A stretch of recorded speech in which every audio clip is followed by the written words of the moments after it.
Good morning everybody, welcome to our channel Vidhik Sarathi.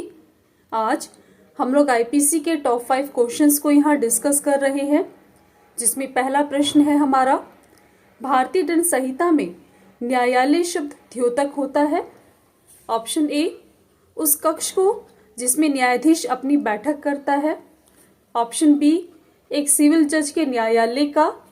Option C, ऐसे न्यायाधीश का जिसे केवल न्यायिकता कार्य करने हेतु विधि द्वारा अधिकृत किया गया है। ऑप्शन डी, उपरोक्त में से किसी का भी नहीं। सही जवाब है हमारा ऑप्शन सी, ऐसे न्यायाधीश का जिसे केवल न्यायिकता कार्य करने हेतु विधि द्वारा अधिकृत किया गया है। इंपॉर्टेंट फैक्ट देखते हैं। आईपीसी के सेक्शन 20 में न्यायालय शब्द को परिभाषित किया गया है, जिसमें बताया गया है कि न्यायाधीश शब्द का अर्थ है जिसे अकेले को ही न्यायिकता कार्य करने के लिए विधि द्वारा सशक्त किया गया है, या उस न्यायाधीश निकाय का जिसे एक निकाय के रूप में न्यायिकता कार्य करने हेतु विधि द्वारा सशक्त किया गया हो, जबकि ऐसा न्यायाधीश निकाय न्यायिकता कार्य कर रहा हो न्यायालय कहलाता है। अगला प्रश्न देखते हैं। निम्नलिखित में से कौन सा अपराध की 4 अवस्थाओं के सही क्रम को दर्शाता है? ऑप्शन है ऑप्शन ए, प्रयत्न, तैयारी, आशय, परिणाम। ऑप्शन बी, आशय, प्रयत्न, तैयारी, परिणाम। ऑप्शन सी, आशय, तैयारी, प्रयत्न, परिणाम। ऑप्शन डी, परिणाम, आशय, तैयारी, प्रयत्न। सही जवाब है हमारा ऑप्शन सी, आशय, तैयारी, प्रयत्न, परिणाम।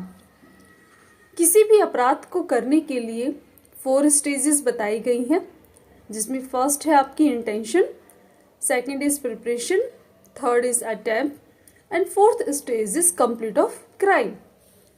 अगला प्रश्न देखते हैं। आईपीसी 1860 में सदोष लाभ और सदोष हानि को परिभाषित किया गया है। ऑप्शन ए, धारा 22 में। ऑप्शन बी, धारा 23 में। ऑप्शन सी, धारा 24 में। ऑप्शन डी, धारा 27 में। सही जवाब ऑप्शन बी, धारा 23 में। आईपीसी की धारा 23 सदोष लाभ सदोष हानि को परिभाषित करती है, जिसमें सदोष अभिलाभ का अर्थ है विधिविरुद्ध साधनों द्वारा ऐसी संपत्ति से लाभ प्राप्त करना जिसे प्राप्त करने वाला व्यक्ति लीगली एंटाइटल्ड न हो। रॉन्गफुल लॉस का अर्थ है कि विधिविरुद्ध साधनों द्वारा ऐसी संपत्ति की हानि जिसे उठाने वाला व्यक्ति वैध रूप से हकदार न हो। अगला प्रश्न है, सही उत्तर बताइए। बेईमानीपूर्ण आशय से अभिप्राय है। ऑप्शन ए, केवल अपने लिए सदोष लाभ का आशय। ऑप्शन बी, केवल किसी की सदोष हानि का कार्य। ऑप्शन सी, किसी के सदोष लाभ या सदोष हानि का आशय। ऑप्शन डी, किसी को धोखा देने का आशय। सही जवाब किसी के सदोष लाभ या सदोष हानि का आशय। आईपीसी का सेक्शन 24 बेईमानी को परिभाषित करता है और बताता है कि जो कोई इस आशय से काम करता है कि एक व्यक्ति को सदोष लाभ हो और दूसरे व्यक्ति को सदोष हानि हो, तब यह कहा जाता है कि वह कार्य बेईमानी से किया गया है। अगला प्रश्न देखते हैं। आईपीसी के अंतर्गत इलेक्ट्रॉनिक अभिलेख को परिभाषित किया गया है। ऑप्शन ए, धारा 29 में। ऑप्शन बी, धारा 29 ए में। ऑप्शन सी, धारा 29 बी में। ऑप्शन सी, धारा 29 डी में। सही जवाब ऑप्शन बी, धारा 29 ए में।